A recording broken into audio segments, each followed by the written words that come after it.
এই খাবার বাচ্চাদের ঘুম ও খিদে দুটোই বাড়াবে, পাশাপাশি বাচ্চার ওজন বাড়বে, মেধার বিকাশ হবে এবং প্রোটিনের চাহিদাও পূরণ হয়ে যাবে। বাচ্চার পেটে যদি কোনো গ্যাসের সমস্যা থাকে সেটাও চলে যাবে। খাবারটা বাচ্চাদের জন্য অত্যন্ত পুষ্টিকর একটি খাবার। এই খাবারটি তৈরি করতে প্রথমেই এখানে আমার লেগেছে লাউ। তো লাউয়ের উপর থেকে ছোলাটা ফেলে নিয়েছি। এরপরে গ্রেটারের সাহায্যে আমি কিছু পরিমাণ লাউ গ্রেট করে নিব। 6 মাসের বেশি বয়সী শিশুদের জন্য লাউ একটি অত্যন্ত পুষ্টিকর, হালকা এবং সহজে হজমযোগ্য একটি খাবার। এতে রয়েছে প্রচুর পরিমাণে পানি ও ফাইবার, যা হজম শক্তি বাড়ায় এবং কোষ্ঠকাঠিন্য দূর করতে, শরীরে পানির ভারসাম্য ঠিক রাখতে সাহায্য করে। তাছাড়া এখানে ব্যবহার করা হয়েছে মিষ্টি আলু এবং গাজর।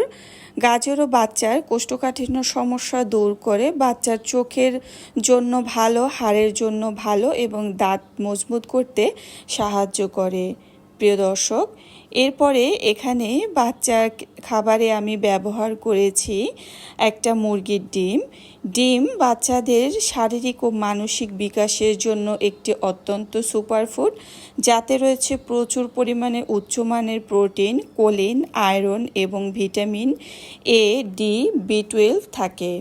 এটি বাচ্চার পেশি গঠন, মস্তিষ্কের কার্যকারিতা বৃদ্ধি, হাড় মজবুত করা এবং রোগ প্রতিরোধ ক্ষমতা বাড়াতে সাহায্য করে। খাবারটা রান্না করার জন্য এখানে আমি ব্যবহার করেছি সাবুদানা। সাবুদানা বাচ্চার দ্রুত ওজন বাড়াতে সাহায্য করে, বাচ্চার দীর্ঘ সময় পেট ভরা রাখে, বাচ্চাকে বিভিন্ন ধরনের রোগ প্রতিরোধের হাত থেকে রক্ষা করে এবং বাচ্চার হাড় মজবুত করতে সহায়তা করে। প্রিয় দর্শক, এখানে আমি যে উপকরণগুলো নিয়েছি, লাউ, মিষ্টি আলু এবং গাজর, সেই সমস্ত উপকরণগুলো একই সাথে দিয়ে দিচ্ছি। মিষ্টি আলু একটি অত্যন্ত পুষ্টিকর ও স্বাস্থ্যকর সুপারফুড, যা ভিটামিন এ, সি, বি6, পটাশিয়াম, ফাইবার এবং অ্যান্টিঅক্সিডেন্টে সমৃদ্ধ।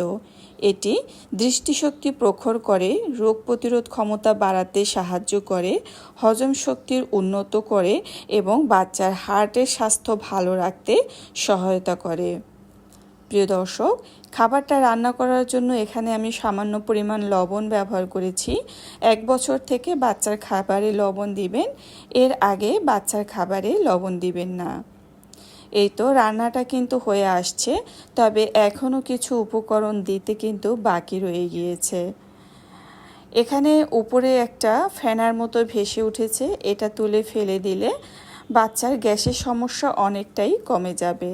তাই চেষ্টা করবেন রান্নার সময় এভাবে উপর থেকে ভেসে ওঠা ফেনাগুলো ফেলে দিতে। তো যাই হোক, এ পর্যায়ে আমি এখানে ব্যবহার করেছি একটা মুরগির ডিম। আর মুরগির ডিমে যে কী উপকারিতা রয়েছে সেটা তো ভিডিওর শুরুতেই বলে দিয়েছি। তো যাই হোক, এখানে আপনারা কিন্তু 8 মাস বয়স থেকে বাচ্চাকে পুরো একটা ডিম দিতে পারবেন।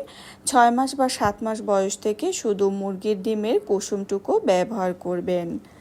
এই তো কিছু সময় জাল করার পরে এখানে আমি যে উপাদানটা ব্যবহার করব আর সেটা হচ্ছে ঘি।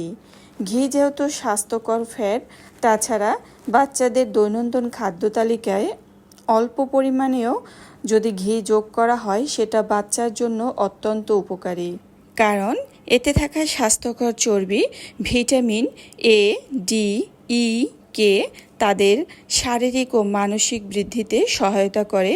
এটি মস্তিষ্কের বিকাশ ও হজম শক্তি বৃদ্ধি, রোগ প্রতিরোধ ক্ষমতা বাড়ানো এবং দ্রুত শক্তি যোগাতে সাহায্য করে। 6 মাসের পর থেকে ঠান্ডা বা অ্যালার্জি যদি বাচ্চার না থাকে, অল্প পরিমাণে আপনারা যে কোনো খাবারের সাথে, বিশেষ করে খিচুড়ি বা এভাবে যে কোনো ধরনের নাস্তা তৈরি করে তার সাথে সামান্য পরিমাণ দিয়ে দিতে পারেন। এই পর্যায়ে যে আমি চামচ দিয়ে যেই উপাদানটা যোগ করেছি সেটা হচ্ছে প্রোটিন পাউডার, অর্থাৎ বাদাম গুঁড়ো।